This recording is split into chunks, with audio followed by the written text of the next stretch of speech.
The DuPont dynasty built an empire on gunpowder, and the fortunes exploded into a string of sprawling, turreted castles across Delaware. But within those opulent walls, a different kind of violence took hold.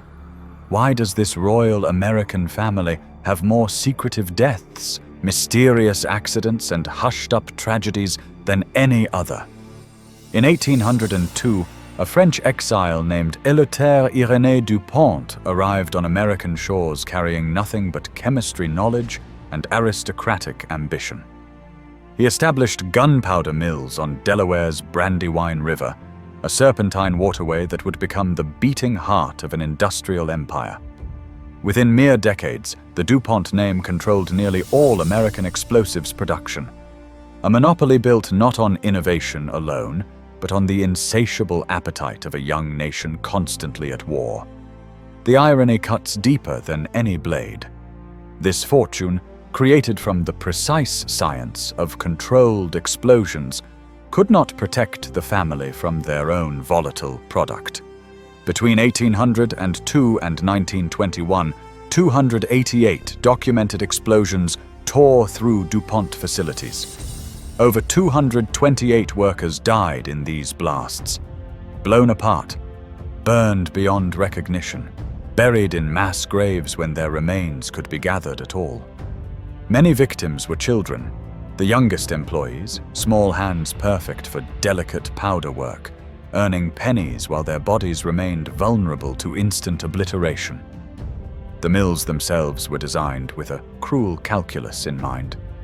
One wall always faced the river, ensuring that when explosions came, and they always came, the force would kill workers but spare the expensive equipment.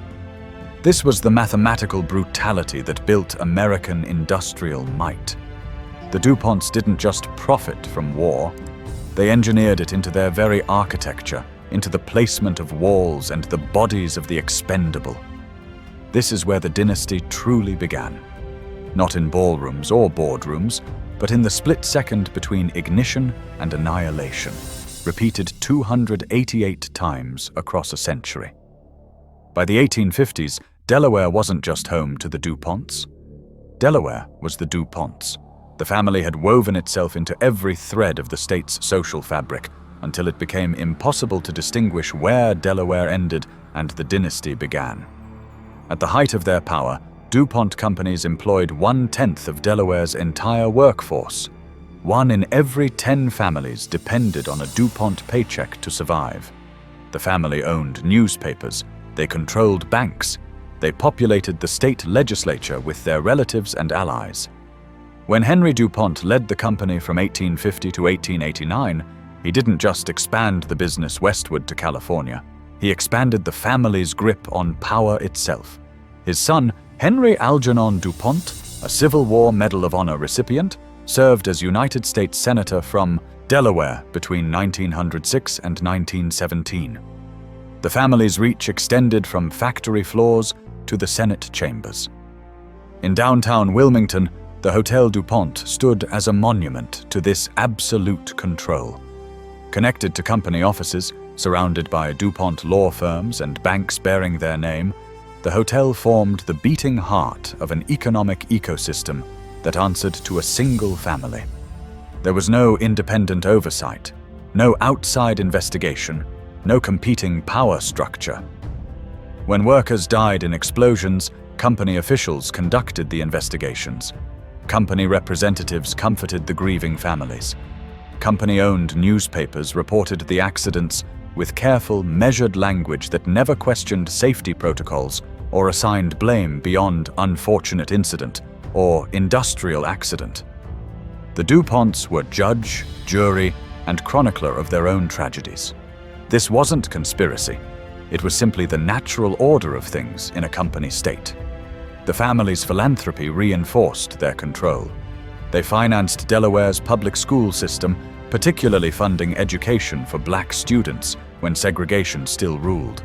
They built roads and universities, but every act of generosity came wrapped in dependency. To challenge the DuPonts was to challenge the very institutions that sustained community life. October 7th, 1890. The date lives in collective memory as the October Massacre. At the Brandywine powder yards, the explosion began in the powder magazine area and cascaded through the upper yard in a devastating chain reaction. In just 8 seconds, 12 workers died and 7 buildings were obliterated.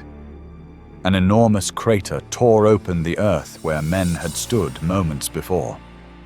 The shockwave traveled 30 miles to Philadelphia, rattling windows and stopping conversations mid-sentence. People in Wilmington felt their homes shake as though the earth itself had cracked open beneath them. They fled into the streets, certain an earthquake was consuming their city. But this was no act of nature. This was the price of American industry. The workers' communities bore the physical scars of the blast. Upper Banks, Charles Banks, Duck Street, Chicken Alley. These cramped housing clusters sat directly adjacent to the powder yards, separated only by the narrow Brandywine River. The DuPont company owned these homes. They rented them to the families of the men who risked their lives daily in the mills. When the explosion came, dozens of workers' homes suffered extensive damage. Walls collapsed, roofs caved in, windows shattered, sending glass into children's bedrooms. After every explosion, the same ritual unfolded. Wives would run toward the plant, desperate to learn if their husbands had survived. On October 7th, many of those women running toward the smoke received the answer they dreaded most. The men weren't coming home. Their bodies, what remained of them, would be identified by personal effects and measurements. Some wouldn't be identified at all. Company investigators arrived to document the damage with clinical precision. They measured the crater, catalogued the destroyed buildings, assessed the equipment losses. The exact death toll varied depending on which company record you consulted. But the mills reopened within months. The calculus remained unchanged. The cost of 12 lives measured against the profit from continued powder production. America needed explosives. The war machine demanded feeding. Production could not stop. November 30th, 1915. Just before closing time, the pellet packing house exploded. 30 workers died. Many were among the youngest employees in the yard, teenagers whose small hands were valued for delicate powder work. It became the second deadliest explosion in the Brandywine powder yard's history. Though property damage was relatively minor compared to the 1890 catastrophe, the human toll was devastating. William H. Buchanan was installing a buzzer system in the Brandywine shop's office when the blast came. Born in 1892, he'd learned electrical work from his father Albert, himself a lifelong DuPont employee. In an interview decades later, Buchanan recalled the moment with startling clarity. His job that afternoon was to get the downed electrical lines off the road, tie them up, restore power to the switches, and get the lights functioning again. But first, he witnessed something that would haunt him. The bodies of 30 workers were gathered and placed in one enormous pile. These weren't abstract statistics. They were real people with names, families, futures erased in seconds. The dead were overwhelmingly working class, many of them Irish and Italian immigrants who'd come to Delaware seeking opportunity. They found wages, yes, but they also found a bargain written in blood. Earn money today, risk obliteration tomorrow. The youngest victims were children by any reasonable measure, adolescents whose bodies hadn't finished growing but whose labor the company desperately needed. The pellet presses that exploded ran on electricity, part of the modernization sweeping through American industry. Alternating current powered the machinery that compressed black powder into pellets. When the ignition came, the electrical system itself became part of the destructive chain reaction. The control house stood near the iron bridge. Everything was connected. Everything was vulnerable. After the bodies were removed, after Buchanan restored the electrical lines, after the families received their modest compensation payments, the mills reopened. The federal government needed powder. World War I was raging in Europe. And though America wouldn't officially enter until 1917, DuPont was already supplying the Allies with massive quantities of explosives. The Brandywine yards had actually been scheduled for closure due to the introduction of smokeless powder technology, which was manufactured at newer facilities. But the government requested the mills remain operational. National security demanded it. Strategic necessity trumped worker safety. The families of the dead lived in those same company towns: Charles Banks, Duck Street, Chicken Alley. They continued sending their surviving sons to work in the yards because there were no alternatives. The DuPont company owned the economy. When you buried your husband or father or brother after an explosion, you still needed a paycheck the following week. The company provided modest death benefits, paid for funerals, and offered other family members jobs. It was a system that demanded gratitude even for the crumbs offered after tragedy. The victims had no political power, no union protection, no recourse. Their deaths were recorded in company books with clinical precision. Their names rarely appeared in newspapers. Lamet DuPont. I stood 6 feet tall with raw-boned features that reminded people of Abraham Lincoln. Born in 1831, he earned a chemistry degree from the University of Pennsylvania and entered the family powder business with genuine scientific brilliance. In 1857, he patented bee blasting powder, a revolutionary formula that substituted inexpensive Chilean sodium nitrate for costly potassium nitrate. His innovation transformed DuPont into a dominant force in the blasting powder industry, fueling America's westward expansion through railroad and canal construction. But Lamet saw further than black powder. By 1880, he'd become convinced that dynamite would make traditional gunpowder obsolete. His uncle Henry, who ran the company, disagreed violently. Henry thought the new technology too dangerous, the risks too unpredictable.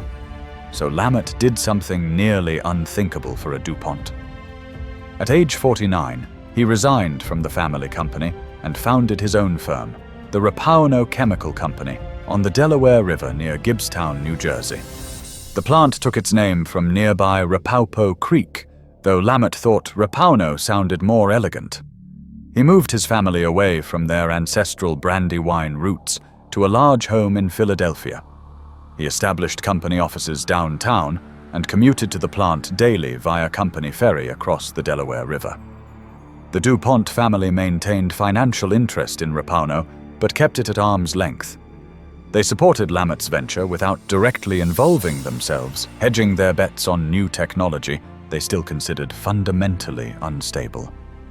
March 29, 1884. Lamet was conducting experiments in the nitroglycerin building, attempting to recover nitric acids that had escaped the production process. The acids overheated. In the split second before annihilation, did he recognize the chemistry going wrong? Did he understand that his uncle's fears had been correct? The explosion killed Lamet instantly along with 4 workers. The crown prince of the 3rd generation, the brilliant chemist who'd revolutionized the industry twice, was gone. His body was swiftly retrieved and interred in the family cemetery at the DuPont de Nemours estate in Wilmington. The family buried him quickly and quietly. Back in Philadelphia, 14-year-old Pierre Samuel DuPont received the news that his father was dead. Pierre, the eldest of 11 children, stepped into a role he'd never imagined. His younger siblings began calling him Dad, a nickname that would follow him for life.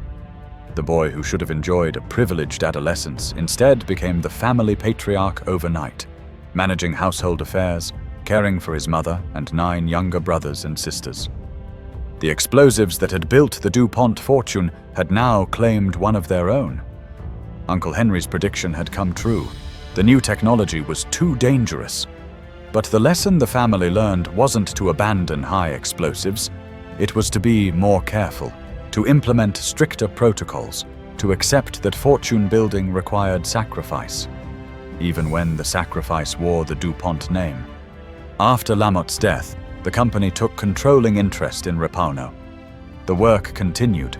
Production couldn't stop. Dynamite was the future, and the future demanded bodies. whether those bodies belonged to Irish immigrants on the Brandywine or to chemists with university degrees and patrician bloodlines. The irony was perfect and poisonous. Wealth couldn't protect you from the source of that wealth. Position meant nothing when nitrogen compounds ignited. The dynasty was built on a foundation that didn't discriminate between owner and worker. Death was the great equalizer in the explosives trade. By the late 20th century, the estates had become islands of dysfunction. John Eleuthère DuPont was born on November 22, 1938, heir to billions, the youngest of 4 children.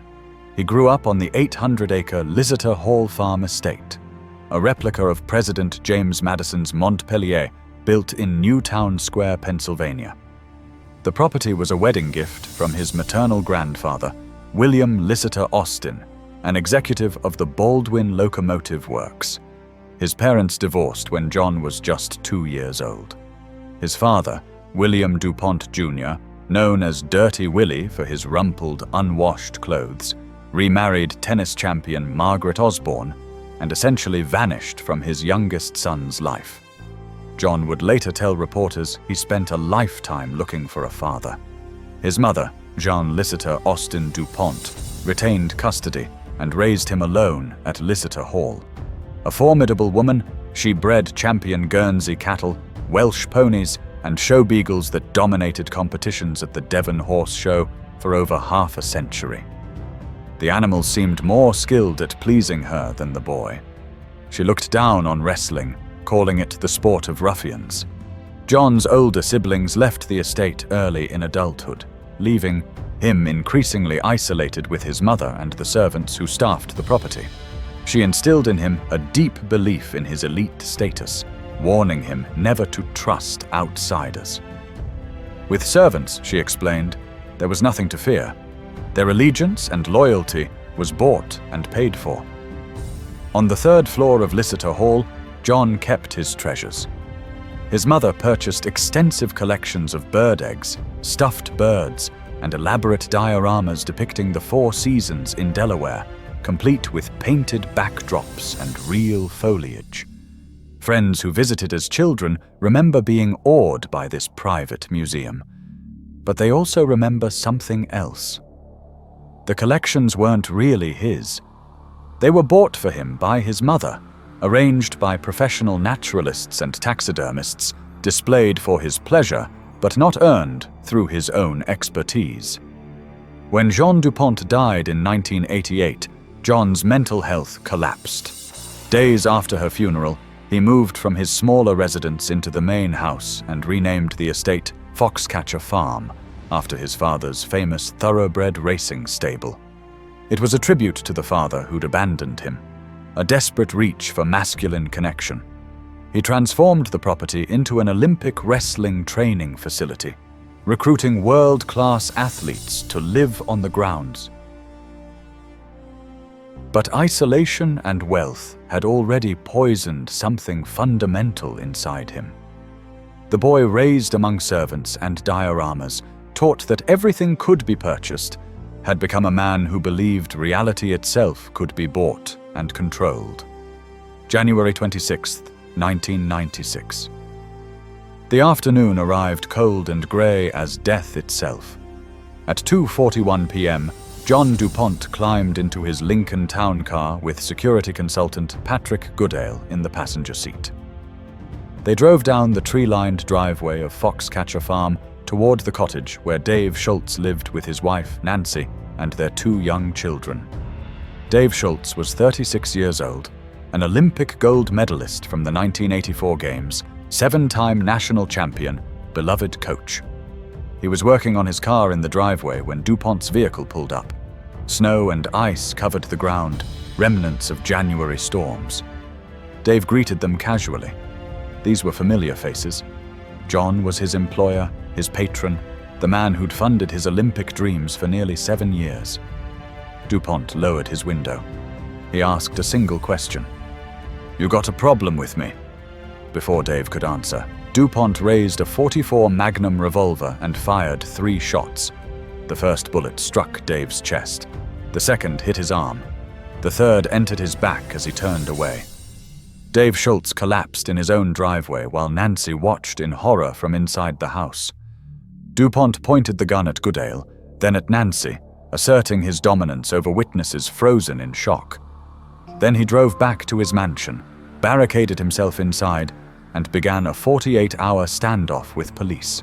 Officers surrounded the property. SWAT teams took positions. Negotiators attempted contact. During recorded phone conversations, DuPont referred to himself as the Dalai Lama and spoke about international conspiracies. He believed Dave Schultz was a Russian agent. He insisted enemies were infiltrating his property. Reality had shattered completely. When Nancy Schultz called 911 immediately after the shooting, the operator asked why DuPont had killed her husband. Her answer was brutally simple. Because he's insane. Police finally captured DuPont on January 28th using a calculated strategy. They cut power to the mansion, forcing temperatures to drop. When DuPont emerged to repair his heating system, the SWAT team arrested him within minutes. Inside the house, investigators found the murder weapon and an extensive collection of small arms, but no explosives despite rumors. What they did find was evidence of profound mental deterioration. Security cameras everywhere, walls reinforced against imagined invasions. A man who'd lived alone on 800 acres with nothing but his delusions for company. Dave Schultz had been the only person who could manage John DuPont's increasingly erratic behavior. He was patient, firm, honest. When DuPont claimed to see things coming out of the walls, Dave told him nothing was there, but that honesty may have ultimately made him a target. In DuPont's paranoid worldview, Dave's refusal to validate his delusions transformed from reassurance into threat. The man who provided stability became the enemy who denied his reality. DuPont was found guilty but mentally ill of third-degree murder. The verdict came on February 25, 1997, after 7 days of jury deliberation. Judge Patricia Jenkins sentenced him to 13 to 30 years in prison on May 13th. The defense had hoped for 5.5 to 11 years. Prosecutors pushed for the maximum. Nancy Schultz filed a wrongful death lawsuit. Anonymous sources reported DuPont paid at least $35 million in settlement. The exact amount was never disclosed. Dave Schultz's life had a price tag, and DuPont could afford to pay it. DuPont's appeals continued for over a decade. His attorneys challenged the Pennsylvania law that allowed juries to find defendants guilty but mentally ill, arguing it was unconstitutional. In 2000, the United States Supreme Court rejected the challenge without comment. In 2010, the United States Court of Appeals for the Third Circuit in Philadelphia dismissed another appeal claiming ineffective counsel. Every legal avenue closed. He was initially housed at Cresson Correctional Institute before transfer to the State Correctional Institution at Mercer, a minimum security prison north of Pittsburgh. His first parole hearing came on January 29, 2009. It was denied. He would never taste freedom again. DuPont died in prison at age 72 on December 9, 2010. The cause was chronic obstructive pulmonary disease and emphysema. To date, he remains the only member of the Forbes 400 richest Americans ever convicted of murder. He was buried in his red foxcatcher wrestling singlet, according to his will, at the DuPont de Nemours Cemetery in Wilmington, Delaware, alongside generations of family members who'd built the dynasty on gunpowder. But the larger reckoning never came. The 288 explosions that killed 228 workers are treated as industrial accidents of a bygone era, archived in historical society records and company documents. The political control that allowed one family to own an entire state's institutions goes largely unexamined, remembered only by historians specializing in Delaware's peculiar history. After DuPont's death, the Foxcatcher Farm estate was purchased by Toll Brothers, a company specializing in luxury home construction. They demolished the property entirely.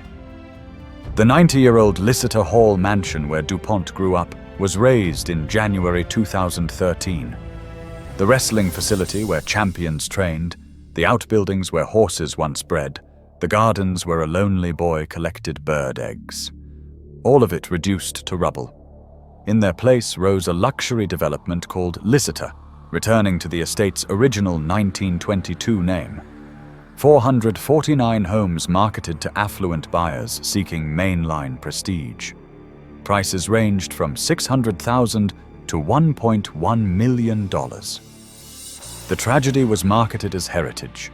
The blood was pressure-washed from memory. Only one barn survived demolition, converted into a community clubhouse with a swimming pool, fitness center, and tennis courts for the new residents. The past becomes real estate brochure copy. History transforms into selling points. We return to the estates today. Nemours opens to visitors Tuesday through Sunday. Its 77 rooms immaculately preserved, beautiful and cold. Tourists explore the mansion and adjacent gardens on guided tours, walking through spaces that were built during family warfare and exile. The ballroom where Alfred DuPont defied his relatives, the reflecting pool that mirrored his wounded pride, the gardens that bloom indifferently over buried grudges. Winterthur houses 175 period rooms displaying approximately 90,000 objects of American decorative arts, the obsessive collection of Henry Francis DuPont. Visitors tour the mansion and explore grounds via tram, marveling at colonial furniture and paintings that cost fortunes to acquire. But nobody mentions the powder mill explosions that funded these purchases. The workers who died so Henry Francis could buy another Chippendale chair. Longwood Gardens sprawls across over 1,000 acres that Pierre S. DuPont purchased to save trees from logging. His philanthropy is celebrated, his horticultural genius praised. Yet the fortune that allowed him to save those trees was extracted from war, from monopoly, from workers whose bodies absorbed explosions meant for equipment. The gardens are magnificent. The origin story is omitted. The Brandywine powder mill ruins are now part of the Hagley Museum, where tourists learn about industrial history without confronting the human cost. 288 explosions become statistics in display cases. 228 deaths transform into footnotes. The Irish and Italian immigrant names are preserved in company records, stored in climate-controlled archives, but they don't appear on memorial plaques or garden dedications. The lesson crystallizes as we stand among these preserved palaces. Wealth can build paradise, but it cannot purchase peace. The DuPonts controlled an entire state, owned newspapers and banks, populated legislatures, shaped Delaware's very identity. Yet that absolute power couldn't prevent John DuPont's madness, couldn't save Dave Schultz, couldn't protect Lamont from the chemistry he pioneered. The isolation that these estates represent destroyed the family from within. When you build walls high enough to keep the world out, you also trap yourself inside with your own demons, your own delusions, your own accumulated guilt. John DuPont's paranoia was extreme, but it grew from the same soil that nurtured all these estates. The belief that enough money can separate you from consequence. That power equals immunity. That history can be curated like a garden, with ugly truths pruned away and only beauty left for public viewing.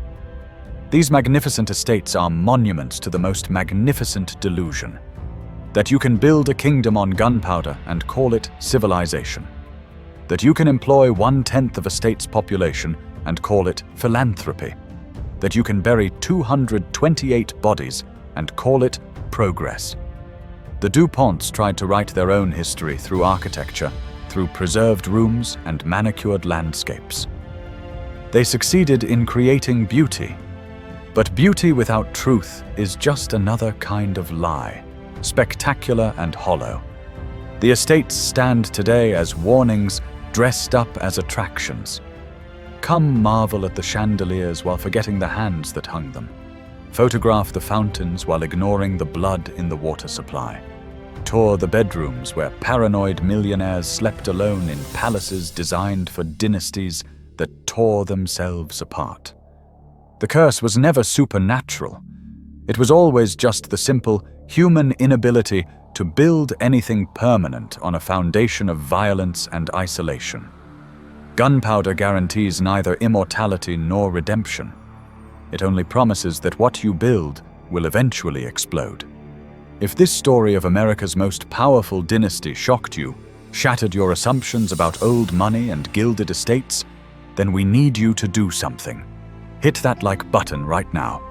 Not because we asked nicely, but because stories like this get buried every single day by algorithms that prefer comfortable lies to uncomfortable truths. Subscribe to this channel and turn on notifications, because we're just getting started exposing the dark histories that luxury travel guides and museum brochures desperately want you to ignore. The DuPonts controlled Delaware's newspapers for generations.